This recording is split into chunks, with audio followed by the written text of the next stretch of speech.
বাগদার বয়রা গ্রাম পঞ্চায়েতের একটা ঘটনা বলি। সেখানে ভারতীয় এক বৃদ্ধকে বাবা সাজিয়ে ভুয়ো পরিচয়পত্র বাংলাদেশি রকি মণ্ডলের বিরুদ্ধেই চাঞ্চল্যকর অভিযোগ।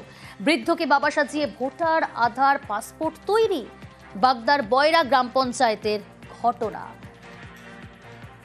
অনিরুদ্ধ রয়েছে আমার সঙ্গে সরাসরি। অনিরুদ্ধ, বাংলাদেশি রকি মণ্ডল এই ভারতীয় বৃদ্ধকে নিজের বাবা সাজিয়ে ভোটার কার্ড, আধার কার্ড, পাসপোর্ট কিভাবে তৈরি করলো?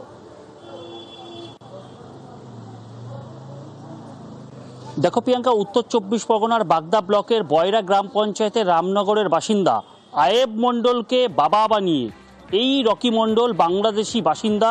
সে বাংলাদেশ থেকে চোরাপথে ভারতে আসে এবং প্রাথমিকভাবে এই আয়েব মণ্ডলের সঙ্গে সখ্যতা তৈরি করে, তার বাড়িতে যাতায়াত তৈরি করে। পরবর্তীতে তাকে বাবা বানিয়ে ভোট বানিয়েছে, আধার কার্ড বানিয়েছে, এমনকি পাসপোর্ট বানিয়েছে বলেও অভিযোগ রয়েছে। এই বিষয়ে ইতিমধ্যেই বিজেপির উদ্বাস্তু সেলের সভাপতি এই বয়রা গ্রাম পঞ্চায়েত এলাকার, তিনি বিডিওর কাছে লিখিত অভিযোগ জানিয়েছে রকির বিরুদ্ধে যে বাংলাদেশি বাসিন্দা হয়ে ভারতীয় বৃদ্ধকে বাবা বানিয়ে সে ভোট বানিয়েছে। তার ভোট যাতে কেটে দেওয়া হয়, তার বিরুদ্ধে যাতে প্রশাসনিক ব্যবস্থা নেওয়া হয়, তেমনই কিন্তু আবেদন জানিয়েছে এই বিজেপি যুব মোর্চা, বিজেপির উদ্বাস্তু সেলের সভাপতি। অন্যদিকে সে অভিযোগ করেছে যে তৃণমূল নিজেদের ভোট ব্যাংক বাড়ানোর জন্য এই ধরনের ভোট বানিয়েছে, যা নিয়ে তৃণমূল কিন্তু আবারও পাল্টা অভিযোগ করেছে। বিজেপির তরফ থেকে কি বলা হচ্ছে একবার শোনায়।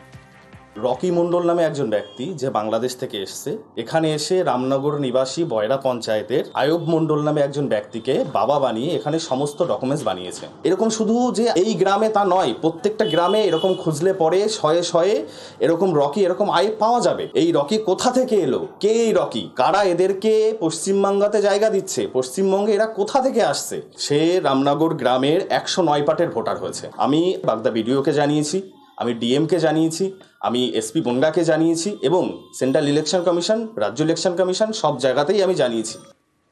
অনিরুদ্ধ রয়েছে আমার সঙ্গে। অনিরুদ্ধ, এই যে আয়ব মণ্ডলকে বাবা সাজিয়েছিল, সেই আয়ব মণ্ডল এবং তার পরিবার জানতো না যে কে এই রকি মণ্ডল?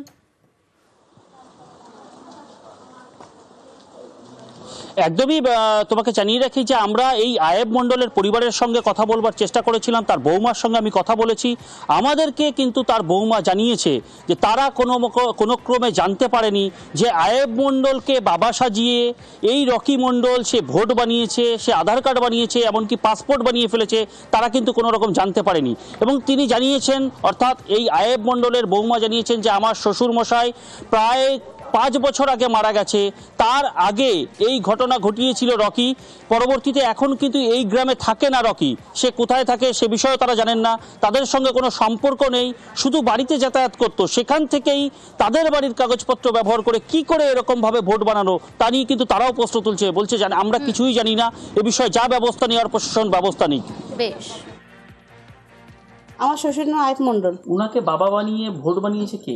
রকি মণ্ডল। রকি মণ্ডল কি আপনাদের এখানে থাকতো? না না, ওই বাড়িতে আমার শ্বশুরের সাথে দেখা করতে আসতো। আপনার শ্বশুরকে বাবা বানিয়েছে, তাই তো? হ্যাঁ। উনি এখন কোথায় আছে?